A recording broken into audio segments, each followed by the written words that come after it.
పిల్లలకి స్కూల్ పాఠశాలైతే పేరెంట్స్‌కి స్కూల్ పేరెంట్స్‌శాల.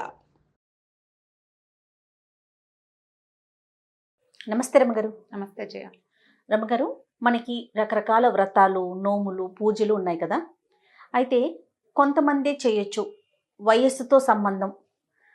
ఏ వయసు వారు చేయొచ్చు, ఏ వయసు వారు చేయకూడదు. లేకుంటే కొంతమంది చేయొచ్చు, చేయకూడదు. ఇలాంటి నియమాలు కొన్ని వింటున్నాం. అసలు ఇది ఎంతవరకు కరెక్టు? వ్రతాలు కానీ, నోములు కానీ, ప్రత్యేకమైన పూజలు కానీ, ఇప్పుడు కార్తీక మాసం, కార్తీక నోములని, కార్తీక పురాణం అని, నెక్స్ట్ మాఘమాసం వస్తుంది. అట్లా మనం ప్రతి మాసానికి ఏదో ఒక ప్రత్యేకత ఉంటుంది. ప్రత్యేకమైన నోములు కూడా ఉంటాయి కదా! కుటుంబ ఆచారాల ప్రకారం, మన సాంప్రదాయం ప్రకారం కొన్ని చేస్తుంటాం. పుట్టింట్లో వాళ్ళ ప్రకారమో, మెట్టినింటి ప్రకారమో. అలా కాకుండా ఇంకా ప్రత్యేకమైన నియమాలు ఇలాంటి పురాణాల్లో ఎక్కడైనా ప్రస్తావించడం జరిగిందండి? ఎందుకు అడుగుతున్నానంటే, కొంతమంది మనకి కామెంట్స్ రూపంలో అడుగుతూ ఉన్నారు. అంటే ఇది మనము డిస్కస్ చేయటానికి, మాట్లాడటానికి కొంత ఇబ్బంది అనిపించినా, ఒక క్వశ్చన్ ఏం రేస్ చేశారంటే, వితంతువులు, భర్త చనిపోయిన మహిళలు ఇలాంటి వ్రతాలు కానీ, పూజలు కానీ చేసుకోవచ్చా అన్న ఒక క్వశ్చన్ చూసా నేను. సరే, అసలు నిజంగా మన పురాణాల్లో దీని గురించి ఏమన్నా చెప్పటం జరిగిందా? పురాణాల్లో అంటే కార్తీక పురాణంలో ఒక అమ్మాయి భర్త తండ్రి చనిపోతే ఆ అమ్మాయి కార్తీక వ్రతం చేసుకుందని, కార్తీక స్నానం చేసిందని, ఏకాదశి వ్రతం చేసుకుందని, విష్ణు పూజ చేసుకుందని, తర్వాత ఆమె విష్ణు పూజ చేసిన తర్వాత కావేరి స్నానం, నదీ స్నానం చేస్తుండగానే మరణించి మరుసటి జన్మలో ఆవిడ సత్యభామగా మారిందని, సత్యభామ ఇది వచ్చిందని చెప్పబడింది. అంటే అందరూ చేసుకోవచ్చనే కదా జయార్త. అంతే కదా. అయితే ఏంటంటే మన ఆచార వ్యవహారాలు ఇది వరకట్లాగా ఇప్పుడు లేవు, చాలా మటుకు మారిపోయినాయి. పద్ధతులు మార్చేసుకున్నాం మనం. అంటే ఈ దేశకాలమాన పరిస్థితుల ప్రకారం పద్ధతులు మారిపోతాయి కదా. అయితే ఈ కార్తీక పురాణంలోనే ఒక చోట ఇలా వితంతువైన స్త్రీ చేతి భోజనం తినకూడదని ఒక వాక్యం ఉంది. ఇలాంటి వాక్యాలు విన్నప్పుడు ఏదో నేను క్యాజువల్గా చదివేశాను, కానీ విన్నవాళ్ళు కొంచెం కష్టపెట్టుకుంటారు. మనకు కూడా కష్టంగానే ఉంటుంది. అవును, అసలు దీని గురించి మాట్లాడాలి అంటేనే మనం ఇంతకు ముందు చాలాసేపు మాట్లాడుకొని కొంచెం డెలికేట్గా అనిపిస్తుంది. కాకపోతే ఇది చేయకూడదని అలాంటివి లేవు. పూజ చేసుకోవచ్చు. భగవత్ పూజకి ఎటువంటి తప్పు లేదు. సాధారణంగా ఏంటంటే ఏదో పసుపు కుంకాలు ఇవ్వకూడదు, పక్కన భర్త లేడు కాబట్టి కొన్ని రకాల పూజలు, పీటల మీద కూర్చోటాలు వాటికి అవకాశం లేదు. కానీ భగవత్ పూజకి, ఏకాదశి వ్రతానికి కానీ, కార్తీక వ్రతం, మార్గశిర వ్రతం, మాఘ వ్రతం వేటికి తప్పులేదు. అవన్నీ జీవుడి కోసం చేసుకునేవి. భర్తలతోటి కలిసి చేయవలసిన ప్రత్యేకమైన విధులని వాటిని అవి చేయలేకపోతారు కానీ భగవత్ పూజా విధానానికి ఎటువంటి తప్పు లేదు. నాకు అనిపిస్తూ ఉంది, ఇప్పుడు పూర్వకాలంలో సతీ సహగమనం ఉండేది. భర్త చనిపోయిన వెంటనే భార్యను కూడా ఆ చితిలో వేసి కాదు జయ, ఇవేంటంటే స్వచ్ఛందంగా మొదలు పెట్టబడిందే సతి. భర్త మరణం, ఆ తర్వాత తమకు ఏదైనా అవమానం వస్తుందేమోనని, లేకపోతే భర్తలు లేకుండా ఇలాగా వితంతు రూపంతో ఉండటం ఇష్టపడని వాళ్ళు స్వచ్ఛందంగానే వెళ్ళేవారంటారా? సతీ సహగమనానికి వెళ్ళేవాళ్ళు. ఇవి రాజ్యాలలో రాణులు వాళ్ళు చేసినవి. మరి తర్వాత కాలంలో దాన్ని రూపుమాపాలనే ఉద్యమాలు కూడా ఎలా వచ్చినాయంటే ఇప్పుడు బలవంతంగా చేయటం వల్ల చిన్న చిన్న పిల్లల్ని ఇక వాళ్ళకి జీవితం లేదని వాళ్ళని చంపేయాలని ఇంటి వాళ్ళు, అత్తవారు ప్రయత్నించటం వల్ల సతీ సహగమనం అనేది స్వచ్ఛందమైనది. సహగమనం స్వచ్ఛందమైంది. స్వచ్ఛందంగా కాకుండా వీళ్ళు బతకాలని కోరుకుంటారు, వెనకాల పిల్లలు ఉంటారు, చంటి వెంటి పిల్లలు, కుటుంబం, లేదా వాళ్ళకే జీవితేచ్ఛ, ఇవన్నీ ఉన్నప్పుడు బలవంతంగా మా ఇంట్లో సతీ సహగమనం నువ్వు రావాల్సిందేనని బలవంతం చేయటం వల్ల మాన్పించారు బలవంతంగా. అంటే ఆ రోజుల్లో అలాంటి నియమాలు ఉండటం వల్ల, లేకపోతే బలవంతంగా ఉండటం వల్ల ఈ పూజలు ఇలాంటి వాటికి కూడా కొన్ని నియమాలు పెట్టడం జరిగిందేమో అనిపిస్తా ఉంది. అంటే కొన్ని నియమం, అసలు భగవత్ పూజ చేయకూడదన్న మాట ఎప్పుడూ లేదు. ఎవరైనా అర్హులే, ఎప్పుడూ లేదు. ఇప్పుడు కుంతీదేవిని తీసుకుందాం. మహాభారతం నాటి కుంతీదేవి కదా, ఆవిడ కృష్ణ పూజ, విష్ణు పూజ చేసుకునేది అనేది మనకు తెలుసు కదా. అవును. మరి పిల్లలు ఇంతంత ఉండగానే పాండురాజు మరణించాడు కదమ్మా. ఆవిడ పూజ తపస్సు ఉన్నాయి. ఆవిడ ఎక్కడ కూర్చుని ప్రార్థించినా కృష్ణుడు పలికి వచ్చేవాడు ఆవిడని చూడడానికి. ఎలాగా? పూజ లేకుండానే వచ్చాడా? లేదు కదా. అపారమైన భక్తి భావం కలిగిన భక్తి ఉంది మరి ఆవిడకి పనికొచ్చింది, ఇతరులకు ఎందుకు పనికిరాదు? ఎవరికైనా పనికొస్తుంది. ఇంకా నేను మీకు చెప్తాను వినండి. లక్షవత్తుల నోములు ఉంటాయి. లక్షవత్తుల నోము భర్త గతించిన తర్వాత కూడా, పెద్దవారయ్యాక కూడా చాలా ఇళ్లలో బామ్మగారులు వాళ్ళే ఒత్తులు చేసుకుని లెక్కబెట్టి కట్టలు కట్టి బొట్టుపెట్లు వాటిల్లో దాచిపెట్టుకుని ఆ మొత్తం లక్ష అయ్యాక కొడుకు కోడలు కూర్చొని చేయవలసిన యజ్ఞహోమాదులన్నీ కొడుకు కోడలు చేస్తారు. ఈవిడతోటి లక్షవత్తులు నోము ఈవిడే చేసుకుంటారు. ఇప్పటికీ కూడా మా బంధువుల్లో కూడా జరిగింది అట్లా.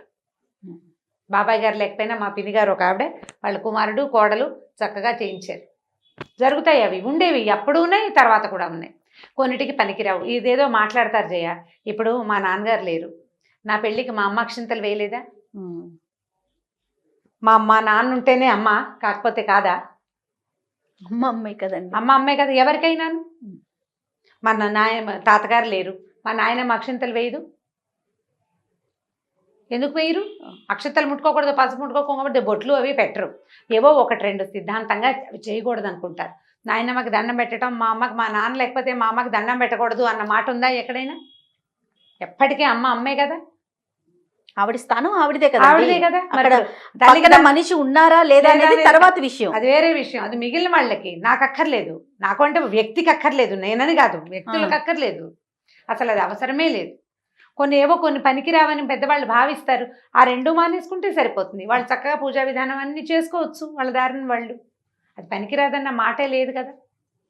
జీవుడు ప్రతి జీవుడికి సమానమే కదండి. అందరికీ సమానమే. ప్రతి వాళ్ళు భగవత్ పూజకి అర్హులే. అందులో ఎటువంటి నియమము లేదు, దానికి అసలు తప్పే లేదు. ధర్మసింధువులో కూడా ఎక్కడ అయితే ఏంటంటే విధవా భోజనం పనికిరాదు అన్న ఒక వాక్యం అందులో పర్టికులర్గా ఒక సందర్భంలో అని చెప్పారు.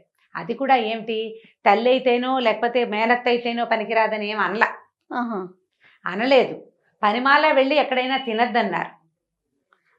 ఇంట్లో అయితే పర్వాలేదు, అసలు ఆ మాట చెప్పబడలేదు అందులో చెప్పబడలేదు. ఇప్పుడు ఒక బ్రాహ్మడు, ఆయన ఏకాదశి వ్రతమో ఏదో వ్రతం చేసుకున్నాడు, సాయంకాలం భోజనం చేయాలి. అతనికి ఉన్న తల్లి ఒకతే ముసలావిడ, తండ్రి లేరు, ఎక్కడికి వెళ్ళి తింటాడు?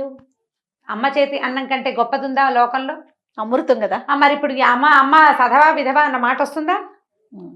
అయితే రమగారు, మనకి తెలిసిన మన సాంప్రదాయం ప్రకారం హిందూ ధర్మంలో ఒక నెలసరి వచ్చిన ఒక 5 రోజుల లేకుంటే 6 రోజుల ఆ పర్టికులర్ డేస్ వరకు మాత్రమే మనము ఆ భగవంతుని సేవకి దూరంగా ఉంటాం. అంతే కదండి. అంతే. మిగిలిన వాళ్ళు ఎవరు పూజ చేసుకోకూడదు, గుళ్ళోకి వెళ్ళకూడదు, దీపారాధన చేయకూడదు, కార్తీక సమారాధనలు చేయకూడదు, అలాంటిది ఏమీ లేదు. చాలా కథల్లో ఇప్పుడు నేను పూర్తిగా నిర్ణయ సింధువు, ధర్మ సింధువు అవి గట్టిగా చదివిన దాన్ని కాను. కానీ ఏ పురాణంలో, ఇప్పటికి పురాణాలు, దీనికి మనం కార్తీక పురాణం చేయడం కోసం ఎన్ని పుస్తకాలు తిరిగేశాను నేను. అవును, ఎక్కడా కూడా చెప్పబడలేదు. ఎక్కడా చెప్పబడలేదు. అలాంటిది అసలు లేనే లేదు. ఒకవేళ ఉందనుకోండి, ఎవరో రాసిందే, అది భగవంతుడు చెప్పింది అయితే కాదు. ఇప్పుడు ఒక అమ్మాయిని, ఒక స్త్రీకి పుట్టాలని, అది పెరగాలని, పెళ్లి చేసుకోవాలని, సంతానాన్ని పొందాలని, తర్వాత భర్త గతించాలని నువ్వు చేసావా? భగవన్ నిర్ణయం కదా. ఇప్పుడు ఆ జీవుడు ఏ అమ్మాయికి అయితే భర్త లేడు, ఏ స్త్రీకి అయితే భర్త లేడు, ఆమెకు మరణించడానికి, ముక్తిని పొందడానికి అర్హత లేదా? ఉంది కదా. అందరూ సమానం కదా. ఇప్పుడు ఎవరైనా సరే జీవుల్లో, ఇప్పుడు ఎవరైనా భర్త ఉన్నా, భార్య ఉన్నా, లేకపోయినా, భర్త లేకపోయినా, ఈ మొత్తం జీవులు అందరి లోపల ఉన్న ఆత్మలు పరమాత్మ యొక్క ముక్కలే. ప్రతి జీవికి అర్హత ఉంది, అందులో ఎటువంటి అనుమానము లేదు. పిపీలికాది బ్రహ్మాండ పర్యంతము భగవంతుని యొక్క లీలా విశేషమే, అందులో తేడా లేదు. ఒకవేళ ఎవరైనా అది కాదనంటే వాళ్ళు సరిగ్గా చెప్పట్లేదని అనుకోవాలి. మీరు అన్నట్లుగా ప్రత్యేకమైన పూజలు ఏదైనా అంటే భార్యాభర్తలు కలిసి చేయాల్సి, పీటల మీద కూర్చొని చేయాల్సి, భర్తతో కలిసి చేయవలసిన వాటికి అతను లేడు కాబట్టి, ఆవిడ చేయలేదు కాబట్టి ఇంకొకళ్ళని ఎవరినైనా కూర్చోబెట్టి చేయించుకోవచ్చు, అంతే. అది కూడా ఏంటంటే మరి మన ముందు కాలాల్లో అలా కూడా ఉండేదో కాదో జయ మనకు తెలియదు. మనకంటే ఒక 600-700 సంవత్సరాల క్రితం ఎలాంటి పద్ధతి ఉందో తెలియదు. మనకు ఒక 300-400 వరకే మనకు తెలుసు. అవును, ఆ కథలు, ఆ సాహిత్యమే మనం చూస్తాం. ఆ కథల్లోనే చిట్టి పిల్లలకి పెళ్లిళ్ళు చేసేయటము, వాళ్ళ భర్తలు మరణించగానే వీళ్ళకి గుండు చేయించి ఇంట్లో కూర్చోబెట్టడం, సిగ లేకుండా చేసేసేయటం, ఓ మూల కూర్చోబెట్టడం, వాళ్ళతో పని పాటలు చాకరీ చేయించుకోవటము, అవే మనకు తెలిసిన కథలు. ఇంతకు ముందు ఏం జరిగేదో మనకు తెలియదు. చాలా కాలం క్రితం ఒక రాజావారి ఇంట్లో, ఒక రాజుల కుటుంబంలో పెళ్లి శుభలేఖ వచ్చింది మాకు. ఆ శుభలేఖ ఎవరి పేరు మీద వేశారంటే పిల్లవాడి నాయనమ్మ గారి పేరు మీద వేశారు. ఇది నేను ఎప్పుడు సంగతి చెప్తా, ఒక 23-24 సంవత్సరాల క్రితం అనుకుంటున్నాను నేను. 23 ఏళ్ళైనా అయింది. ఇదేంటండి ఎవరో పెద్దావిడ పేరు వేశారు, వాళ్ళ అమ్మగారి పేరు అంటే కాదు, వాళ్ళ నాయనమ్మ పేరు అని చెప్పారు. తాతగారు లేరు, తండ్రి వాళ్ళ అమ్మగారి పేరుతోటి శుభలేఖ వేశారు పిల్లాడి. అంటే శుభలేఖ వేయటానికి తల్లుల పేరు పనికొస్తుంది. గౌతమిపుత్ర శాతకర్ణి చెప్పుకుంటున్నాం మనం. అవునండి. ఆయన ఫలానా రాజుగారి కొడుకునని చెప్పాల, గౌతమి గౌతమి కుమారుణ్ణని చెప్పాడు ఆయన. ఆ, ఆ తర్వాత వాసిష్ఠి పుత్ర పులోమావిని కూడా చూసాం కదా మనం. తల్లులకి పట్టం కట్టిన ప్రపంచం మన దగ్గర కూడా ఉంది, ఆ పద్ధతులు ఉన్నాయి మనకి. సీతారామ కళ్యాణం అంటాం కదా అంతే, అమ్మగారు, మనందరికీ సీతేగా తెలిసినది, ముందు. మనందరికీ తెలిసిన సామాన్యమైన ముందు. మాట. సీతే ముందు, సీతే ముందు, అందులో ఎటువంటి అనుమానము లేదు. జానకి రాముడు. ఇప్పుడు ఎలా అంటే ఇది విధానాలు మారుతూ మారుతూ వచ్చాక మనం ఈ మూల కూర్చోబెట్టడం అనే ఒక ఇది ఏర్పడి, ఆ మూల కూర్చోబెట్టిన రోజుల్లో కూడా లక్షవత్తులు నోములు చేయించారు. ఆహా.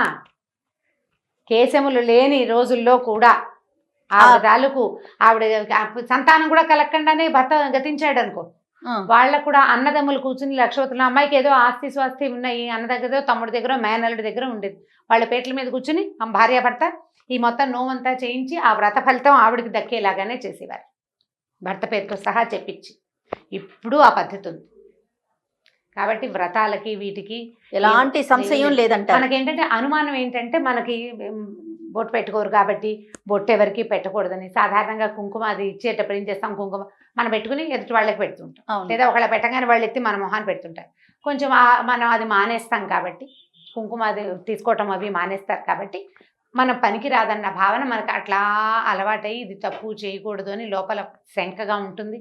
ఇతరులు శంకిస్తారు, ఏదో అయిపోతుందని భావిస్తారు, నలుగురు మాట్లాడేసరికి వీళ్ళకు కూడా భయం ఇస్తుంది. కాబట్టి కొన్ని పనులు చేయకపోయినా పర్వాలేదు, కానీ భగవత్ సేవకి ఇప్పుడు పూజలు వ్రతాలు ఇవన్నీ నలుగురు కోసం చేసుకునేవి.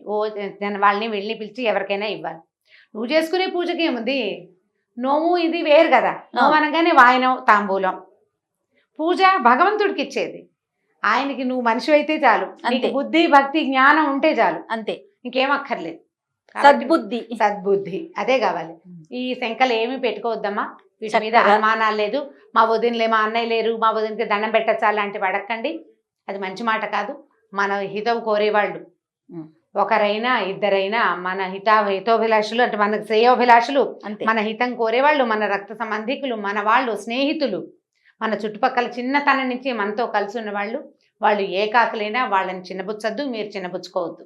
చక్కగా దండం పెట్టి అక్షింతలు వేయించుకోవచ్చు, ఏ తప్పు లేదు, దాంట్లో తప్పు లేదు. వాళ్ళు పూజ చేసుకుంటుంటే వాళ్ళ పూజకు సహాయం చేస్తే ఇంకా కొంచెం మంచిది కూడా. దాని మీద అసలు టెన్షన్ అక్కర్లా, మనం ఎంతసేపు మాట్లాడక్కర్లేదు.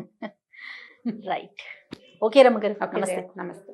ఈ వీడియో కనుక మీకు నచ్చినట్లయితే లైక్ చేయండి, షేర్ చేయండి. మరిన్ని వీడియోస్ కోసం మా ఛానల్ని సబ్స్క్రైబ్